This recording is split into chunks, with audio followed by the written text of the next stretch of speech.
itu berbicara tentang bagaimana apa saja yang kita beri, apa saja yang kita bawa ke hadapan Tuhan, apa yang kita persembahkan, itu gak boleh ditarik lagi. Hati kita caranya membuka keran itu harus besar, gak boleh pas-pasan, apalagi sedikit-sedikit. Tulus itu seperti perempuan yang datang kepada Tuhan dengan membawa minyak narwastu. Itu tulus. Dia gak buka tutup botolnya, tapi dia pecahkan leher botolnya dan menuangkan itu minyak yang mahal kepada Tuhan. Itu artinya tulus. Dan orang yang tulus itu itulah yang diperhitungkan Tuhan.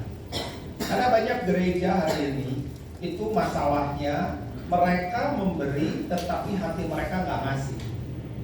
Mereka hanya ingin kelihatan tampil bahwa saya ngasih banyak, bahkan saya persembahkan tempat ini, saya persembahkan alat musik ini, saya persembahkan, tapi ketika nanti ada konflik itu dibahas lagi. Bahkan gitar yang sudah dipersembahkan 5 tahun yang lalu diminta lagi. Ada yang gitu?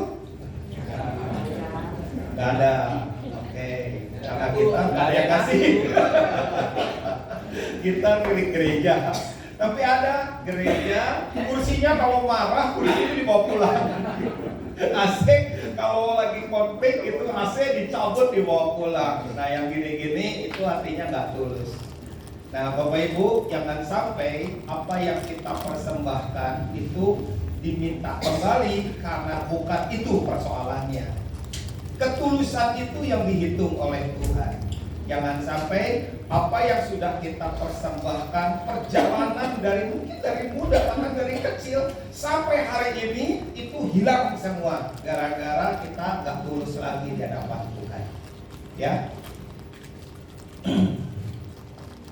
Nah, mari kita sama-sama membaca dalam Mazmur 32 ayat yang kedua dari terjemahan IMB. 1, 2, 3. Berbanggalah orang yang kesalahannya tidak diperhitungkan oleh Yahweh, dan yang di dalamnya rohnya tidak ada tipu daya. Ayat ini berbicara tentang dua hal. Hal pertama adalah tentang orang yang kesalahannya tidak diperhitungkan. Tuhan mengampuninya, pelanggarannya tidak ada lagi, itu semuanya dihapuskan. Tapi yang satu lagi, ini yang penting. Setelah pihak Tuhan mengampuni semua kesalahan kita, pelanggaran kita, dosa kita, hal yang penting di dalam diri kita, ayat yang kedua, yaitu yang di dalamnya rohnya tidak ada tipu daya. Tipu daya itu bisa orang itu kelihatan rohani, tapi sebenarnya nggak rohani. Kelihatannya dia seorang penyembah, tapi dia bukan seorang penyembah. Kelihatannya dia seorang yang sungguh-sungguh. Kalau ada Pak Gembala sungguh-sungguh, di luar itu nggak sungguh-sungguh. Kalau di depan jemaat sungguh-sungguh, pas di luar nggak sungguh-sungguh. Sungguh-sungguh itu artinya di dalam dan di luar. Yang kelihatan maupun yang nggak kelihatan. Ada yang lihat maupun yang nggak ada lihat, sungguh-sungguh adalah sungguh-sungguh. Kalau sungguh-sungguh karena ada orang lain, ada yang kenal, ada jemaat, ada gembala, ada pemimpin pelayanan, kesungguhan itu nggak jadi ukurannya. Sungguh-sungguh itu ketika tidak ada siapapun, engkau tetap sungguh-sungguh di hadapan Tuhan.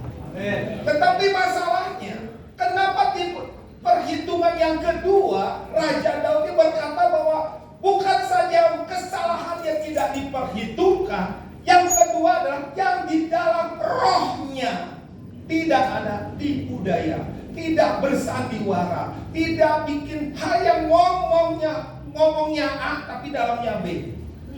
Di dalamnya iya, tapi dalamnya tidak. Tipu daya itulah yang sering menjadi seorang gak tulus.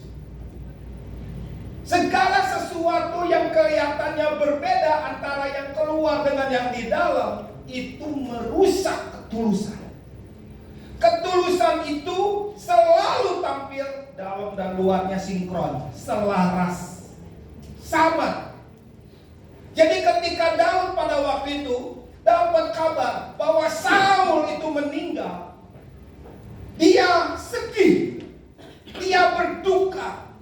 dalam dan luarnya sama.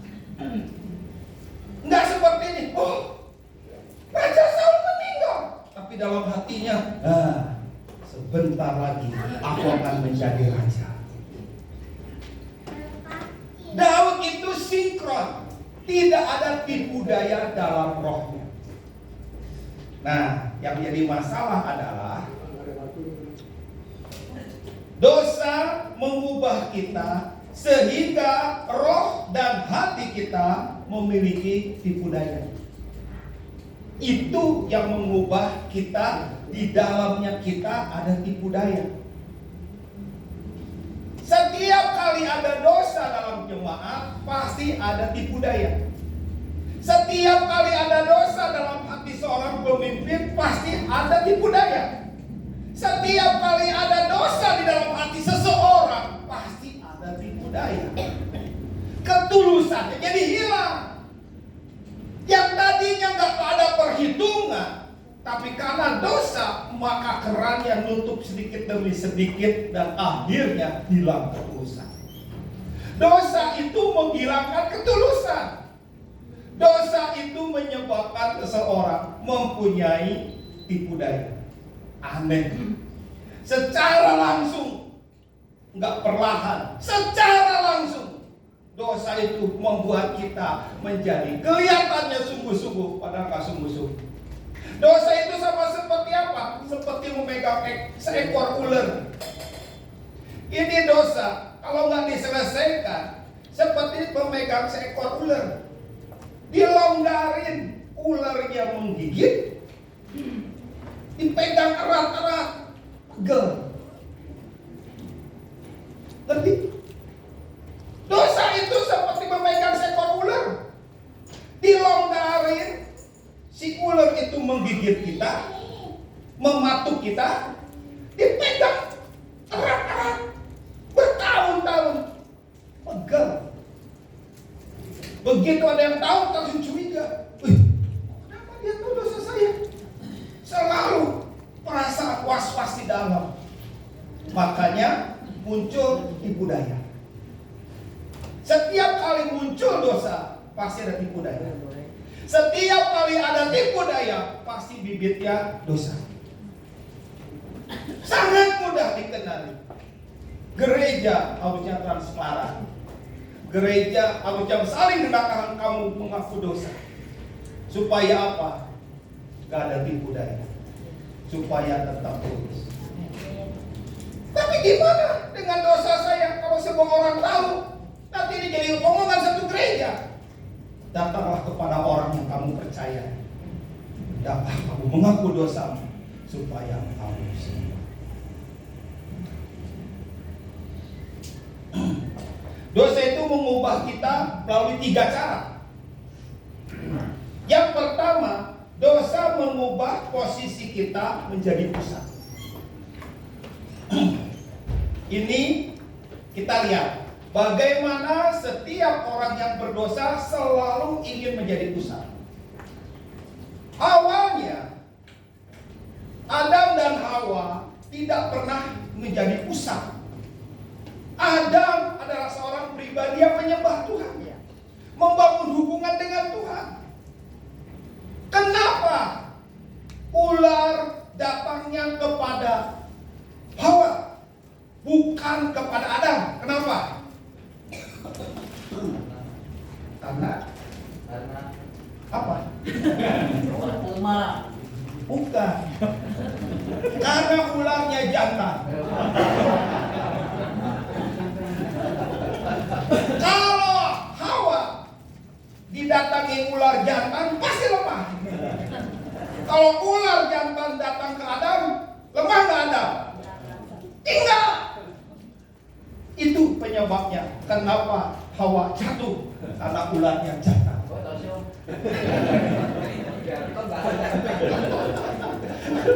Kalau Adam datangnya bukan ular jantan. Kalau Adam jatuh, ularnya betina. Nah, ini yang mengubah menjadi pusat. Ayatnya berkata di dalam 2 Kejadian Kejadian 2 ayat 4-5. Terjemahan IMB. Namun ular itu berkata kepada wanita itu, kamu sekali-kali tidak akan mati. Karena Elohim mengetahui bahwa pada saat kamu makan buah itu, matamu akan terbuka dan kamu akan menjadi seperti Elohim, yaitu mengetahui yang baik dan yang jahat. Awalnya Hawa gak pernah menjadi pusat. Dia adalah penyembah. Tapi ular itu menggoda dia. Ular itu menggeser prioritas hatinya. Ular itu membuat dia harus menjadi pusat, supaya kamu bisa seperti Tuhan. Setiap kali dosa ada dalam jemaat, maka kerendahan hati tidak ada. Orang itu pasti ingin menjadi pusat.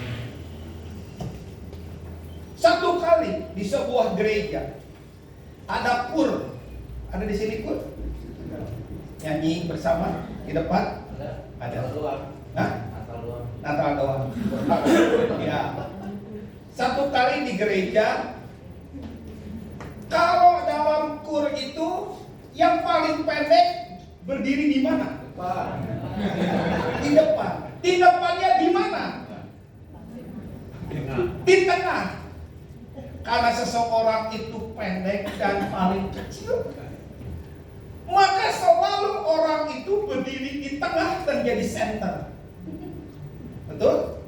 Ke sini 7, ke sini 7, di belakang 15. Dan dia nyanyi sangat gembira karena dia paling pendek, paling lucu dan paling genit, paling center. Satu kali dalam perjalanan jemaat muncul jemaat baru, dan dia daftar juga jadi anggota kur. Yang jadi masalah adalah dia lebih pendek, lebih lucu, lebih genit. Dia ada di mana? Di tengah. Dan dia harus geser karena ada yang lebih pendek. Ya, yang pendek aja bisa rebutan lebih pendek. Ya kan? Nah, itu masalahnya apa? Selalu jadi pusat. Dosa itu menggeser hati kita ingin jadi pusat. Problem dalam jemaat itu adalah ada orang-orang yang ingin jadi pusat. Biasanya orang yang jadi pusat sombongnya 2 meter dari tinggi badan. Mudah tersinggung. Gak bisa kalau seandainya dia diabaikan, dia harus diutamakan karena jadi pusat. Nah, dosa itu bikin dia jadi pusat. Beda dengan kekristenan. Kekristenan itu kebalikannya. Lihat Yesus merendahkan diri. Dia mengambil baskom, dia membasuh kaki murid-muridnya. Itu pekerjaan hamba. Kekristenan nggak naik kuda perang. Kekristenan itu naik keledai. Yesus itu nggak pakai baju jirah. Yesus itu pakai baju hamba. Tapi kalau gereja ada orang-orang yang jadi pusat, nggak bisa merendahkan diri. Pasti sombongnya 2 meter di atas tinggi badan. Yang gini-gini, Bapak Ibu, itu adalah konflik pertama. Di dalam gereja selalu ada orang-orang yang ingin jadi pusat. Ada di sini? Banyak. Kelihatan. Kelihatan. Nah, gereja itu bukan siapa yang lebih tinggi, siapa yang lebih keren, siapa yang lebih menonjol, tapi siapa yang lebih merendahkan diri. Karena itu Yesus berkata, siapa yang ingin jadi terbesar harus jadi hamba. Siapa yang ingin terkemuka, dia harus jadi orang yang melayani. Siapa yang harus ingin dipakai oleh Tuhan, dia harus jadi kesan buat banyak orang. Karena itu coba perhatikan, problem gereja adalah siapa yang akan menjadi pusat. Harusnya gereja teladan orang-orang yang rendah hati dimanapun kau berada. Baik kau di kantor, harus jadi orang yang rendah hati. Di rumah tangga, di pekerjaan, di sekolah, di kampus, harus jadi orang yang selalu rendah hati. Kenapa? Karena Kristus rendah hati.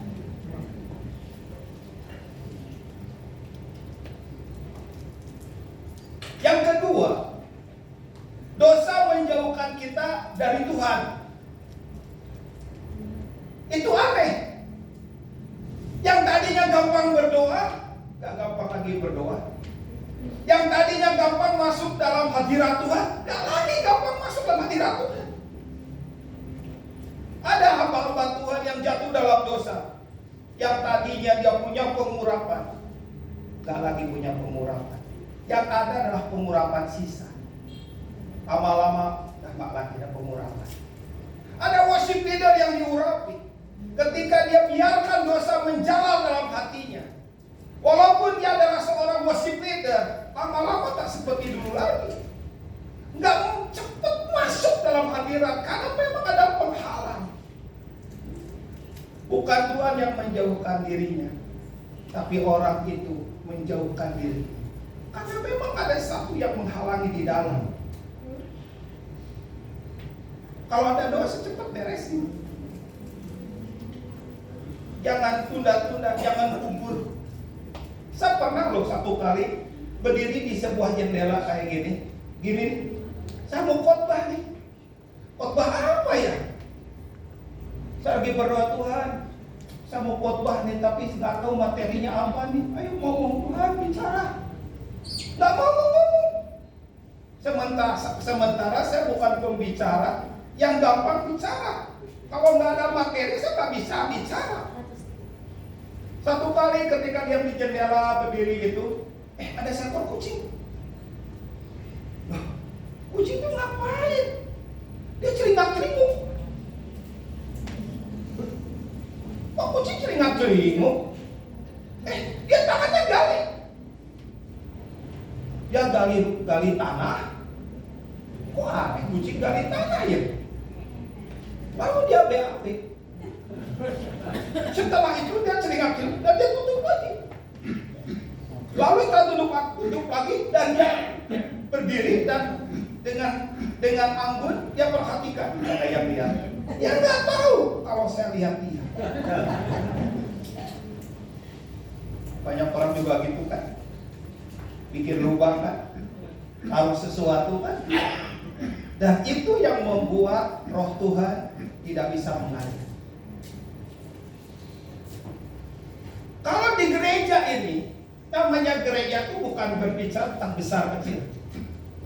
Gereja itu bukan bicara tempat yang mewah atau tempat yang sederhana.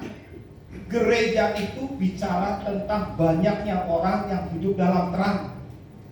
Bukan banyaknya orang yang tinggal dalam kegelapan. Walaupun kita adalah orang-orang gereja, orang-orang pelayanan, bisa hidup dalam kegelapan loh. Karena ada dosa-dosa kita sembunyikan. Dan pada saat itu, gereja ini nggak terang benderang lagi. Semakin orang-orang meninggalkan dosanya gereja ini tempat yang sangat mulia di gereja di daerah ini. Kehadiran Tuhan begitu dahsyat. Tuhan bisa hadir sebelum engkau semua datang ke tempat itu beribadah. Tuhan bisa betah di gereja ini, bukan karena musiknya, bukan karena pengkhotbahnya, bukan karena worship leadernya, bukan karena pendoanya, tapi karena orang-orang meninggalkan dosanya. Tinggalkan dosamu, maka kau akan melihat Tuhan bergerak dalam hidupmu. Tinggalkan dosamu di antara semua gereja ini, maka lihat tempat ini menjadi tempat di mana Tuhan betah tinggal di gereja ini. Tinggalkan. Dengan cara apa? Bertobat. Dengan cara apa? Mengaku dosa. Hendaklah kamu saling mengaku dosamu supaya kamu sembuh. Sembuh itu artinya apa? Gak ada yang mendakwa, gak ada konflik, gak ada lagi tuduhan di dalam batin. Jangan begini, jadi pintunya ini atau itu? Ini utamanya. Saya turun ya. Ada orang-orang begini, begitu masuk, ada selamat sini. Kalau orang ada mau masuk, kalau jemaat depan, ada sedepan. Begitu masuk sini, lalu dia memandang sekeliling kanan dan kiri. Kalau seorang itu ada di sini, saya akan duduk di sana. Kalau orang itu duduk di sana, maka dia akan duduk di sini. Orang yang jadi konflik dengan, harusnya enggak gitu. Harusnya gak ada seorang pun yang engkau hindari. Harusnya gak ada seorang pun yang tidak bisa engkau peluk. Harusnya gak ada seorang pun yang gak bisa engkau tidak bersekutu dengan. Itu dosa menjauhkan kita dengan Tuhan, dan di antara kita pun gak bisa bersatu.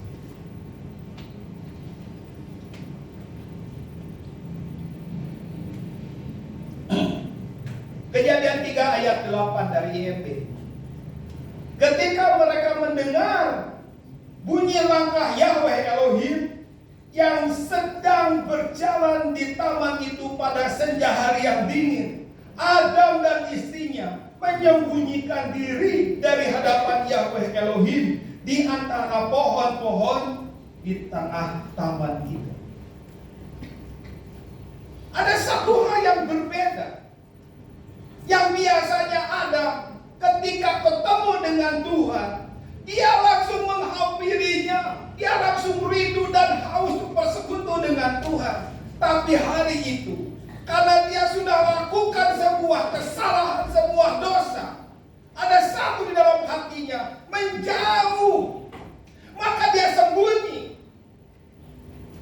Ada perasaan takut. Tuhan pribadi yang tadinya dia kenal, dia memandang Tuhan sebagai pribadi yang asing. Si Adam sendiri juga merasa, kok saya gak bisa lagi ya bergaul dengan Tuhan. Ada yang salah dengan diriku ini. Kenapa? Karena dosa. Dosa yang menghambat persekutuan dengan Tuhan. Dosa juga yang menghambat persekutuan engkau satu dengan yang lain. Lalu Tuhan berkata, Adam, di mana engkau, Adam? Apakah Tuhan gak tahu kalau Adam bersembunyi di balik pohon? Tahu gak? Pasti tahu. Lalu kenapa Tuhan bertanya, Adam, di mana engkau? Harusnya hari itu Adam keluar dari semak belukar dan berkata, Tuhan, aku telah berdosa denganmu. Oh, kenapa berdosa? Aku udah makan buah itu, Tuhan. Aku dan istriku. Bukan ini nih, gara-gara si cewek ini nih gua jadi berdosa. Tak gitu harusnya. Harusnya aku tak berdosa di hadapan engkau. Aku dan istriku berdosa. Aku bertanggung jawab bahwa ini kesalahannya, kesalahan aku, Tuhan. Tapi karena roh tipu daya di dalam dirinya, Tuhan, ini kalau engkau gak ciptakan dia ini, sebel lihat sama wanita ini, aku gak bakal jatuh, Tuhan. Dia gak ngomong gitu. Tipu daya itu yang bisa ngomong begitu. Tipu daya itu yang bikin alasan. Tipu daya itu yang membuat engkau mencari alasan. Dalam pelayanan juga sama. Ayo Pak, ikut Pak. Nggak bisa lagi batuk. Tuh batukan. Ditelepon, ayo Pak ikut main. Oh nggak bisa, badan lagi pegel-pegel. Lagi kayak enak badan. Harusnya Pak Gembala, saya kasih tahu. Emangnya situ yang punya badan, saya nggak punya badan. Ngomong gitu Pak, nanti ya. Situ yang punya badan, saya nggak punya badan. Emang situ yang enak badan, saya lebih pegel. Kan harusnya gitu ya. Pegel ngurusin mereka ya. Kelihatan dari wajahnya.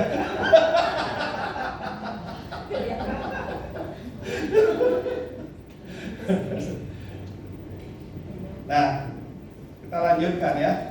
Yang ketiga, dosa itu menjadikan kita hidup dengan rasa bersalah yang menyiksa.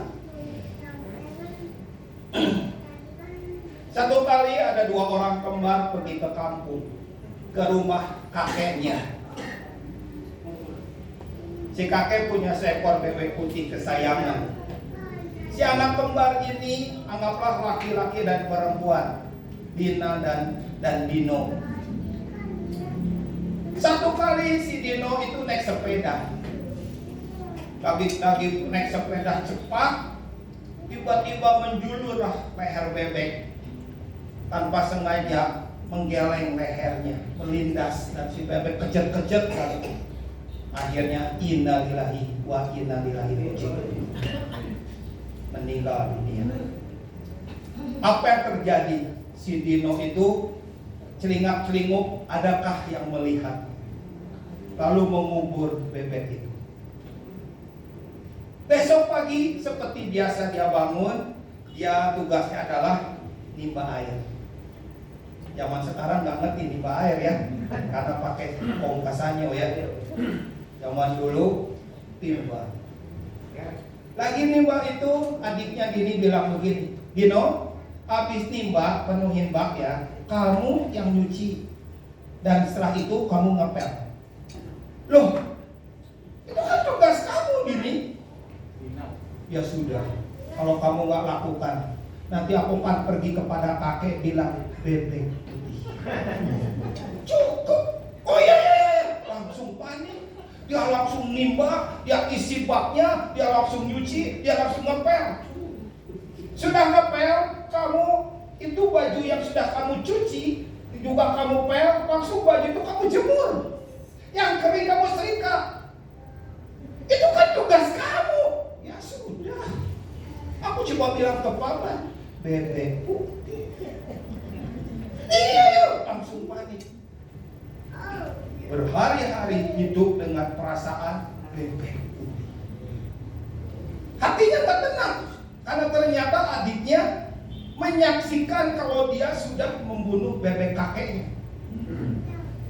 Saking tak tenangnya gelisah, pagi itu dia datang ke tempat kakeknya. Kakek, boleh nggak saya bicara sesuatu? Oh iya, ada apa Dino? Kakek maafin, aku sudah membunuh bebek kesayangan kakek. Ampuni saya kakek, saya salah kakek. Ya ngaku dosanya. Si kakeknya bilang, nggak apa-apa Din. Kakek lihat kok kamu waktu melintas bebek dan bebeknya mati itu. Ya lihat, kakek bilang nggak apa-apa. Oh kakek lihat, kakek nggak marah, nggak marah. Udah memang kakek lihat bebek itu sudah tua juga. Kalau nggak kelintas juga besok keselak meninggal juga. Nggak apa-apa. Terus dia keluar dari kamar kakeknya, ketemu sama si Dini. Ayo Dino, seperti biasa. Setelah bak penuh, nyuci. Setelah nyuci ngepel. Setelah ngepel, pakaian yang dicuci dijemur. Gak mau? Ya sudah, kalau nggak mau, saya akan bilang ke kakek, bebek putih. Nggak mau. Kenapa nggak mempan? Jadi aku pergi nih ke rumah kakek nih, ke kamar kakek nih. Bebek putih. Dino nggak ngerasa bahwa itu mengintimidasi lagi, karena sudah mengaku. Setiap kali muncul rasa bersalah, pasti ada yang menjadi tempat di dalam hidup kita, dalam hati kita menjadi dakwaan, sasaran dakwaan oleh kita. Setiap kali kita punya rasa bersalah, itu celah yang harus tutup. Orang yang mengasihi Tuhan menyelesaikan semua celah-celah yang menjadi sasaran iblis, supaya dia tetap tulus di hadapan. Setiap kali ada rasa bersalah, seorang yang baik, menjadi nggak baik. Seorang yang tulus nggak jadi tulus lagi. Rasa bersalah itu menyiksa dirinya. Rasa bersalah itu membuat dia terikat, terintimidasi, nggak bisa bebas dalam melayani Tuhan. Coba lihat para hamba-hamba Tuhan. Kalau dia khotbahnya lantang, cek dia. Gimana cara ngeceknya? Hadirkan istrinya. Lantang atau enggak? Kalau nggak lantang, berarti yang dikhotbahkan dengan yang di rumah tidak sama. Hadirkan anak-anaknya. Anak-anaknya waktu papahnya khotbah keren, anaknya gini. Lalu dia WA sama adiknya, papanya gitu, nggak tahu tuh, kenapa sih papanya begitu?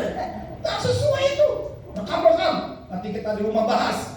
Rekam. Si papanya tahu anaknya lagi gini, waduh lagi merekam. Ya nggak bisa khotbah lantang lagi. Kenapa? Karena nggak sesuai. Nah, saudara, tulus itulah yang membuat engkau sesuai. Di depan dan di belakang, depan jemaat atau di belakang jemaat, bahkan di luar kota pun tulus ya tulus. Nggak ada dakwah, nggak ada rasa bersalah. Selesaikan.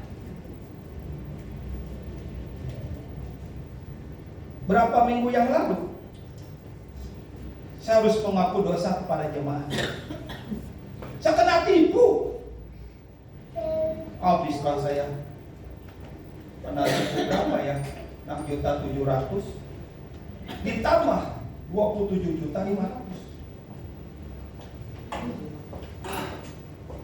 Mendidih, saya sedih, saya marah, saya nangis. Saya datang ke rumah, istri saya, makanya. Nah, jangan bilang makanya dan selanjutnya ya. Sesudah tergeletak ini jangan dilanjut ya. Cukup kata makanya, cukup ya, please. Ya, bisa saya duduk di sebelah. Terus adik anak saya yang besar duduk di depan saya, pegang pundaknya dia jongkok menghadap ke televisi. Saya bilang ini, Joel, apa tertipu gede pak, lumayan 33 juta lebih. Udah tidak lega. Dibilangin mudah dengan istri, makanya kalau dilanjutin 2 season udah kayak gini, udah tergeletak gini, ditambah 2 season istri saya dengan pembicara dengan 1 jemaat habis nggak berdaya. Saya bilang sorry mah, sorry ya, aku nggak mau dengar khotbahmu, cukuplah. Saya ngomong dengan anak yang kecil juga, tapi perasaan masih sedih ya. Saya ngomong dengan rekan-rekan sekerja, aku sedih. Tapi waktu hari Minggu di ibadah, PowerPoint saya nggak jadi ditayangkan. Bapak Ibu, saya mau cerita nih, saya kena tipu. Saya ceritakan kronologis. Saya minta ampun juga kesalahan, keteledoran saya. Saya cerita semuanya. Dan gereja yang sehat itu mereka datang pegang pundak saya, it's okay. Nggak ada tuduhan. Di dalam hati mereka nggak menghakimi. Itu gereja yang sehat. Tapi kalau gereja yang nggak sehat, maka dalam hati, makanya. Walaupun nggak ada kelanjutannya, ini sekian jemaat memandang saya, makanya. Kelihatan dari wajahnya. Banyak yang menghakimi. Kapan-kapan datang ke Adulam, nanti saudara ngaku dosa pun kita akan peluk saudara. Kenapa? Karena nilai hidup dalam Tuhan itu engkau lebih penting dari dosamu. Engkau lebih penting daripada kesalahan. Engkau lebih berharga daripada apa yang kamu buat. Ketololanmu, kesempoyonganmu, keteledoranmu, kesembronoanmu, segala sesuatunya engkau lebih penting. Itu nilai. Makanya ayat ini itu penting. Di dalam hati kita nggak boleh ada tipu daya. Berarti apa? Tetap tulus. Jadi kalau di sini ada jemaat maju, misalnya nih, ini yang rebo brand misalnya. Dan nikah belum? Waduh, udah. Oh, emosi ya. Istrinya mana? Maju ini sana. Oh, istrinya. Oh, maju jangan ini. Yang belum nikah nih, yang maju ini. Belum nikah nih. Dia belum maju. Tahun depan dia mau merit ya. Pacarnya mana? Hah? Oh, belum punya pacar? Bisa main aja. Pura-pura. Maju. Gak akan dinikahkan.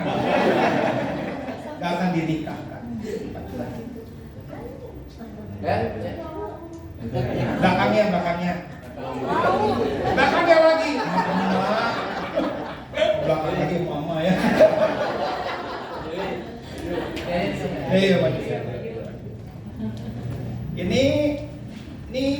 Ini jemaat kamu di sini sudah berapa lama? Wah, dari kecil. Musik. Kamu di sini sudah berapa lama? Waktu lagi lahir. Dalam kandungan gitu ya. Udah lama juga. Katakanlah ini pasangan muda-mudi yang pacaran. Dalam pacaran mereka jatuh dalam dosa. Kira-kira nih, saya mau tanya nih. Namanya siapa? Brian berdiri di depan. Mana mic-nya? Kasih. Kelihatan orang. Buka maskernya.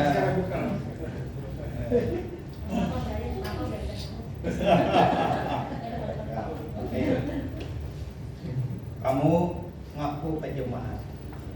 Ikutin saya. Ini Bapak Ibu dan saudara-saudara. Bapak Ibu kan tahu saya pacaran dengan siapa nih? Ya, sebutin. Bapak Ibu kan tahu saya pacaran dengan Monica. Sudah hampir 2 tahun lebih. Pura-pura Ibu. Nah, tapi maaf nih, kami tak jatuh dalam dosa. Apakah Bapak Ibu memaafkan kami berdua?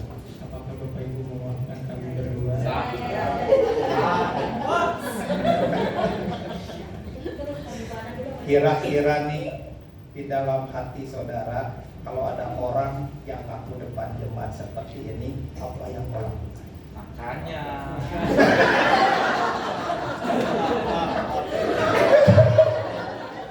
Yang itu. Yang ngomong keras. Gereja yang sehat, apa yang dilakukan?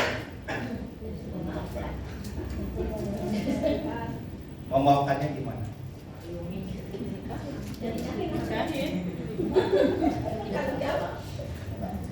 Nggak dibutuhkan itu. Lalu apa yang dibutuhkan? Kira-kira 2 orang ini yang dalam kondisi itu lagi terpuruk, kira-kira dibutuhkan apa? Pengertian. Bapak Gembala berdua maju. Memeluknya kedua orang, menerimanya, memeluk, karena mereka ini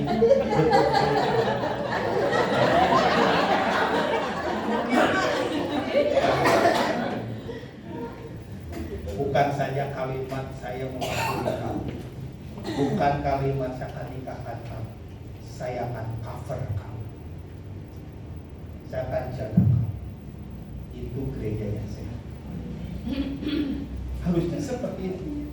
Jangan sampai ini pemain musik. Jadi tadinya pemain musik, lama-lama nggak main musik lagi. Yang tadinya duduk di baris kedua, jadi baris keempat. Udah keempat jadi kelima. Kelima jadi keenam, jadi di belakang.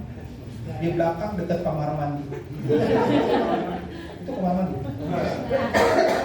budak. Ya udah kamu bikin budak. Dan dia bikin lubang di budak kayak kamu.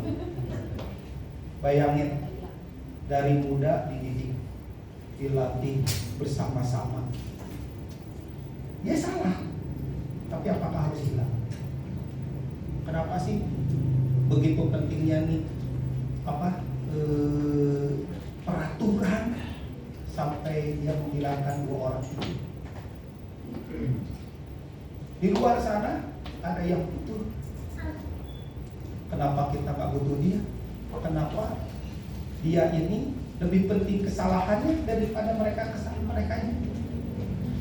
Harusnya kita itu menerima dia. Dan itu terjadi di kamu. Saya terima dia. Saya nikahkan. Dan saya peluk. Saya jadi orang tua. Kalau ini bapaknya mana? Di sini enggak? Ini bapaknya. Mengenal gua. Bapak kalau ini terjadi, Bapak bertolak dia enggak? Ya iya ada bapaknya. Coba pemimpin yang lain, yang ini tuh bukan anak. Kalau saya, siapapun yang jatuh dalam dosa, itu anak saya. Saya akan pernah membuang anak saya. Tapi ada gereja-gereja yang buang anaknya karena jatuh dalam dosa demi kekudusan peraturan. Gereja itu tempat kita bertobat. Gereja itu membuktikan kalau ada yang bertobat harus perangkunya. Gereja itu tempat Roh Kudus mengalir. Dan gereja itu harus menjadi tempat orang memberikan kesempatan untuk bertobat di hadapan Tuhan. Nah harusnya begitu. Dan dia gak perlu ada tipu daya dalam hatinya. Gak perlu. Dia harus tetap murni di hadapan Tuhan. Ya dia akan mengalir melayani Tuhan. Disiplin? Oh iya harus dong. 6 bulan kamu kalau ada pelayanan ya. Oke. Kita urus pernikahannya, kita teguhkan pernikahannya. Setelah nikah kita support dia, kita jaga dia. Jangan sampai dia punya rasa bersalah. Dia cover kita secara rohani dan dia akan tumbuh di hadapan Tuhan. Setelah itu kita izinkan dia melayani lagi. Kenapa harus disingkirkan? Kenapa harus dicoret? Kenapa? Karena orang-orang di dalam gereja ini banyak yang punya tipu daya. Kalau dalam hati kita tetap tulus, yang salah, kalau dia bertobat, kau harus menerima. Amin. Thank you, Pak. Ini tadi yang cewek nggak ada kerja ya di depan.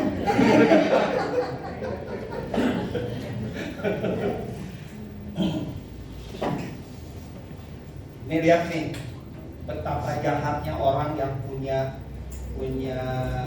rasa bersalah. 2 Samuel 12 ayat 5 dan 6. Lalu Daud menjadi sangat marah karena orang itu dan ia berkata kepada Nathan, demi Tuhan yang hidup, orang yang melakukan itu harus dihukum mati. Dan anak domba betina itu harus dibayar gantinya 4 kali lipat.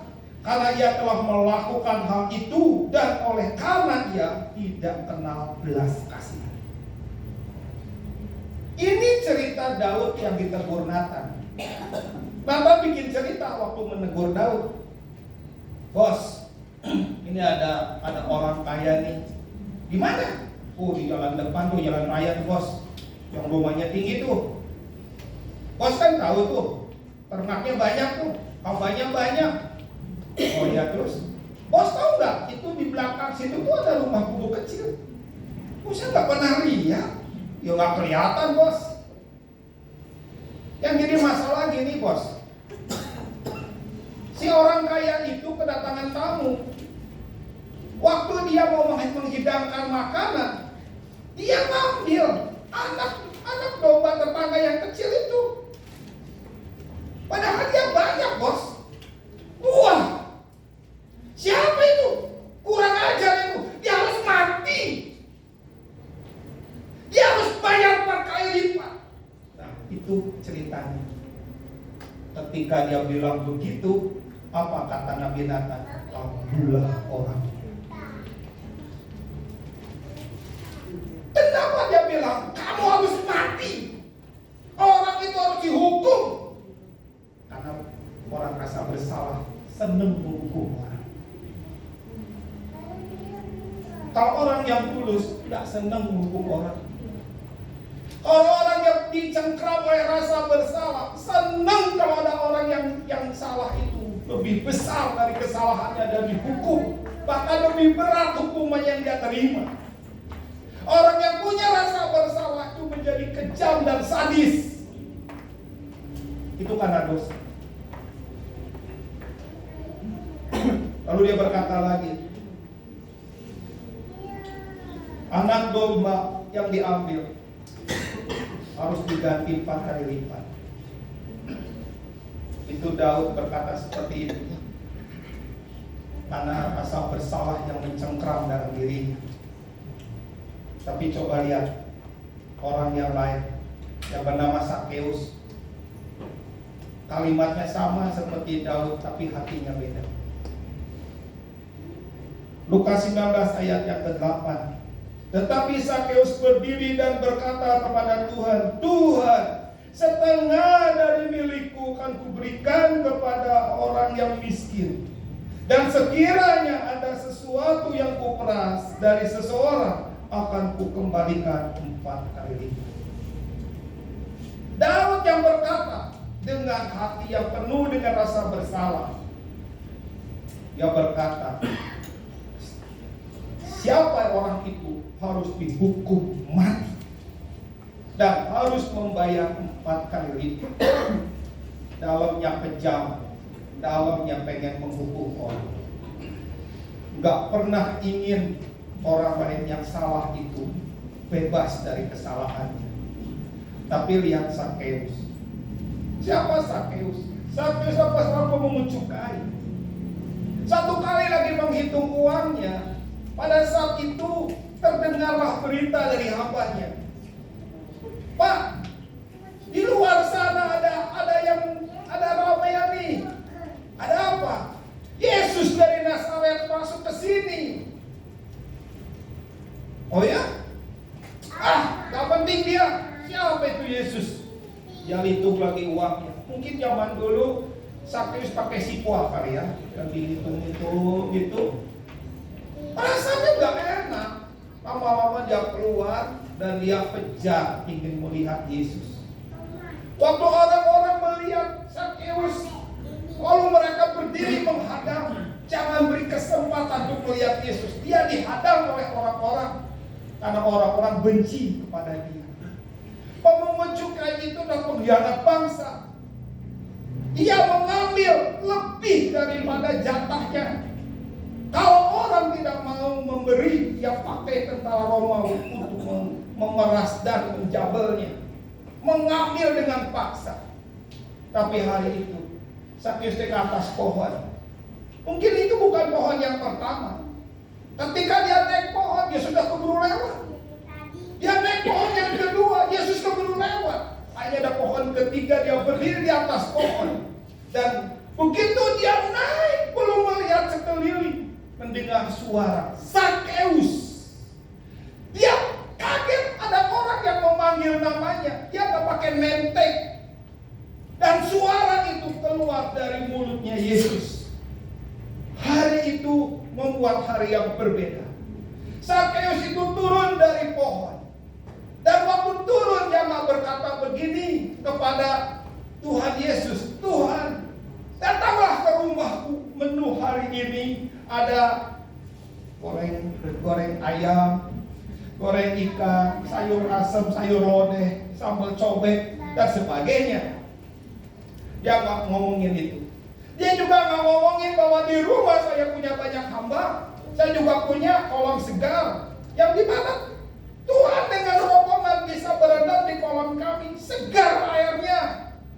Dia juga gak ngomongin itu. Dia cuma ngomong setengah dari hartaku akan kuberikan pada orang miskin. Kenapa? Bebas dari rasa bersalah. Orang yang bebas dari rasa bersalah itu aneh. meluap sesuatu yang di dalam. Dan orang-orangnya ketika dia turun, yang sebel ke dia tuh banyak. Dan dia bilang gini, dan semua pada tahan nafas. Setengah dari hartaku sudah kuberikan. Yang kedua, siapa yang kurugikan akan kubayar 4 kali lipat. Sakeus langsung dipeluk sama banyak orang, lalu diangkat tinggi-tinggi dan nyangkut lagi di pohon. Dan Tuhan Yesus, ayo kita pergi, biarkan dia, kita keluar. Oh aneh ya, Sakeus bisa berkata 4 kali lipat. Siapa yang kurugikan akan kubayar 4 kali lipat. Sementara Yesus, Daud berkata, siapa itu orangnya yang telah berbuat kejam harus dihukum dan dia harus ganti rugi 4 kali lipat. Kalimat yang sama 4 kali lipat di tangan orang yang disentuh hidupnya oleh Yesus, dia membayar dan menyelesaikan. Tapi orang yang hatinya penuh dengan rasa bersalah, dia tuntut orang dengan 4 kali lipat. Saudara ada di mana? Apakah saudara seperti Yesus, seperti Sakeus yang dijamah Tuhan dan berkata, siapa yang kurugikan akan kubayar 4 kali lipat. Ini masalah bayar-bayaran penting. Satu kali saudara lagi parkir mobil, tiba-tiba jeduk, aduh, bunyi apa ya? Kata istrinya bilang, mobilmu nabrak mobil sebelah. Langsung keluar, pucuk, mobil gembala. Gimana? Parkirkan, datanglah kepada Pak Gembala. Pak Gembala, ini mobil kejeduk nih mobil saya. Apa yang harus saya lakukan? Saya minta maaf. Ojo Pak Gembala. Pak Gembala, sorry ya, tadi mobil kejeduk. Saya nyok, gak apa-apa ya? Udah lunas belum? Bener, kelihatannya harus ganti. Apa yang dilakukan? Gak bisa apa, gak bisa apa-apa, gak bisa. Ini bukan masalah menyelesaikan. Masalah menyelesaikan adalah gini Pak Gembala, saya minta maaf. Maafin saya ya, dimaafin. Ini kunci mobil saya. Mana kunci mobil Bapak? Tukar. Mobil Bapak akan saya bawa ke bengkel. Bapak punya mobil, pakai mobil saya. Nanti saya pinjam motor punya adik saya. Gak apa-apa, saya ngantar anak-anak sekolah pakai motor aja. Saya yang punya. Gak apa-apa. Itu artinya ganti rugi. Harusnya begitu. Jangan lihat Bapak Gembala yang wajahnya kurang senyum gini. Gak apa-apa. Oh iya ya gak apa-apa. Minggu depan hidup lagi. Nah gitu. Itu artinya prinsip ganti dalam Tuhan. Selesai kan? Jadi waktu ketemu lagi, Bapak Gembala, beda kan? Sekarang kalau udah jeduk, Bapak Gembala. Siapa Gembala ini, Gembala ini? Gak bisa persekutuannya dengan Bapak Gembala, gak bisa bebas lagi karena ada something. Kalau beres, gak ada yang bisa menghalangi kita. Itu prinsip. Tidak ada tipu daya dalam. Demikian juga dengan suami. Kalau uang suami dikasihkan kepada saudaramu tanpa sepengetahuan suami, itu ada blank spot. Uang suami memang uang istri. Uang istri? Nah, itu kegelapan. Itu kegelapan. Kelihatan wajahnya penuh kegelapan.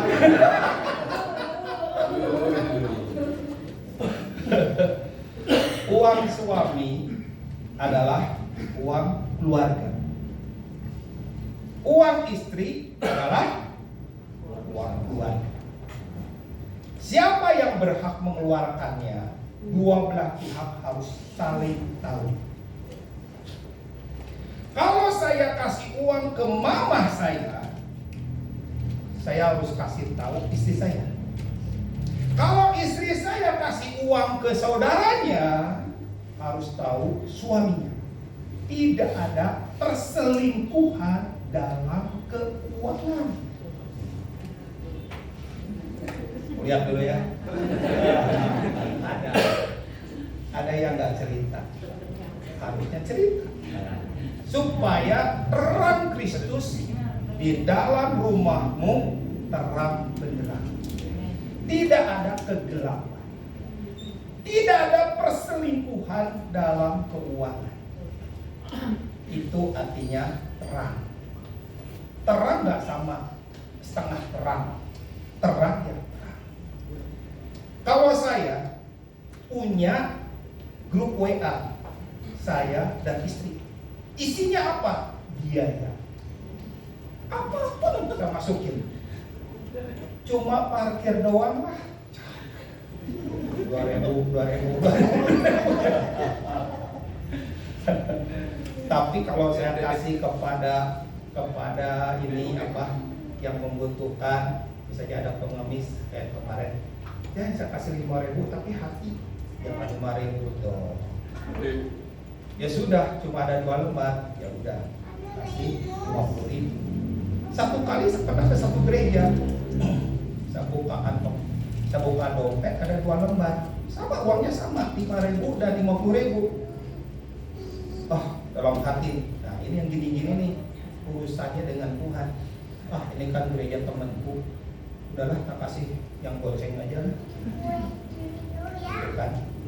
Persoalannya begitu uang itu masuk ke kantong persembahan, hati saya langsung deg-degan, langsung Tuhan bicara.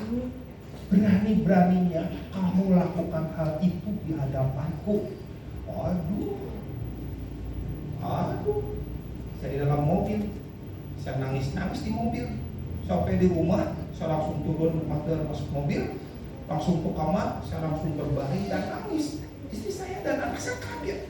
Loh kenapa? Saya ceritain. Jangan main lagi dengan masalah 5.000 dan 50.000. Aku nggak berani lagi. Sejak itu saya tahu Tuhan itu nyata, Tuhan itu. Makanya gereja itu bukan masalah jumlah, bukan masalah mewah atau tidak, tapi masalah berapa banyak di tempat ini yang hidup dalam terang, makin terang, bertambah terang dan terang beneran, ninggalin kegelapan di dalam hati.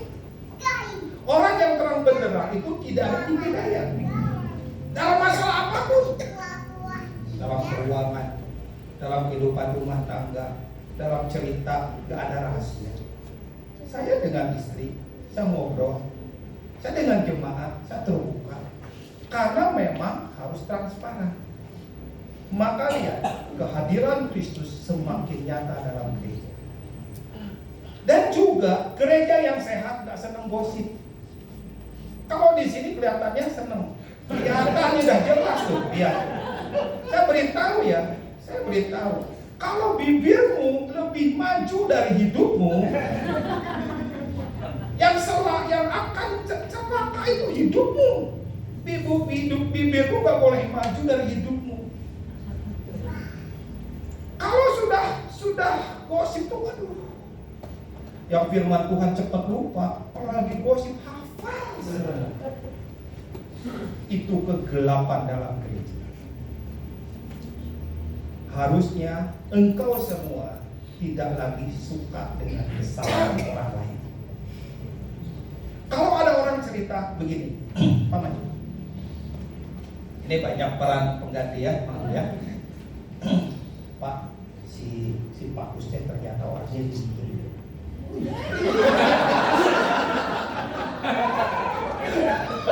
Dia seneng gosip. Cabut pakai kebahanya. Waktu orang ceritain tentang seseorang ke Pak Gembala, si Pak Gembala ini dia bisa menakar ini bukan masalah besar, ini masalah sedang atau masalah kecil. Kalau ini masalah kecil, tak penting saudara. Urus hidupmu, utamakan hatimu di hadapan Tuhan. Dia maksudnya ngomong gitu ke saya. Tapi kalau ini masalah besar, harusnya dia nggak bisa tanggung sendiri, maka dia harus ngomong kepada yang lebih senior. Dia harus terbuka kepada yang lebih senior, dan lebih senior mengatur segala sesuatu. Nah, itu yang terjadi. Jadi tidak lagi tinggal dalam kegelapan. Orang yang tinggal dalam kegelapan adalah pasti ada tipu daya. Itu efek dari dosa. Nih, suami istri. Kenapa kok nggak bisa transparan? Istri nggak bisa transparan, jelasin. Si suami juga nggak bisa, karena dua-duanya punya sisi gelap. Kekristenan itu justru keluar dari sisi gelap. Itu Kristen. Kalau kekristenan yang masih 90% kegelapan, cuma 10% terang ya, itu kekristenannya bercahaya. Tapi kalau kekristenan itu terus bertumbuh, mungkin tahun ini 90% masih gelap. Di dalam sini ada komsel kan, ada pemuritan, ada ngobrol para leader. Yuk kita komit, yuk kita keluar dari kegelapan hidup kita masing-masing.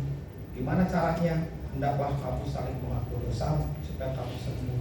Nah, para leader dimulai dengan para leader saling mengaku dosa.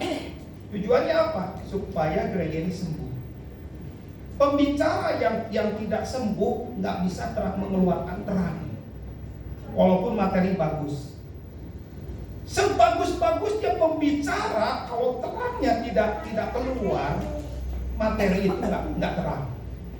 Walaupun materinya bagus, tapi pembicara yang terang benderang, materi sederhana itu membekas di hati. Makanya penting keluar dari kegelapan. Kegelapan itu bukan berbicara dari kegelapan dari kehidupan dosa sebelum terima Kristus, seperti dalam 1 Petrus, keluar dari kegelapan kepada terang yang ajaib. Tetapi setelah dalam Kristus masih ada kegelapan, ketidakjujuran, lebih suka kepada hal-hal gosip, itu ketidakjujuran, itu ketidakbenaran, itu hal yang mengacaukan gereja. Gereja nggak boleh suka dengan perkara-perkara itu. Tujuannya apa? Dosa lidah itu menghancurkan pekerjaan Tuhan, tapi pertobatan menghasilkan kehadiran Tuhan. Kalau Tuhan hadir di tempat ini dari awal hingga akhir, bahkan semua jemaat pulang, Tuhan Yesus masih muncul, masih hadir, hadirat Tuhan begitu kuat sekali di tengah-tengah kita. Ini gereja mencengkram, setiap orang akan mengalami Tuhan. Tapi kalau pembicaranya, leadernya dalam kegelapan, masih belum terang benderang, gereja ini gak bakal bisa terang. Kalau gereja gak dalam terang, Kristus gak bakal muncul. Para leader harus mulai transparan.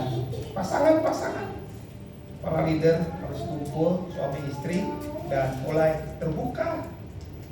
Sedikit demi sedikit terbuka, maka lihat gereja ini, lihat ibadah selesai gak bakal mau pulang. Semua orang akan ninggalin dosa. Ini gereja walaupun 2 kilo lagi sudah masuk ke sebelah ke Tangerang, ini bisa jadi pusat. Orang akan cari Tuhan ke tempat ini. Mungkin bukan sekitar Jakarta, tapi dari Bekasi, dari ujungnya ujung bisa datang ke sini mencari GBI Victory Tegal Alur. Karena aku dengar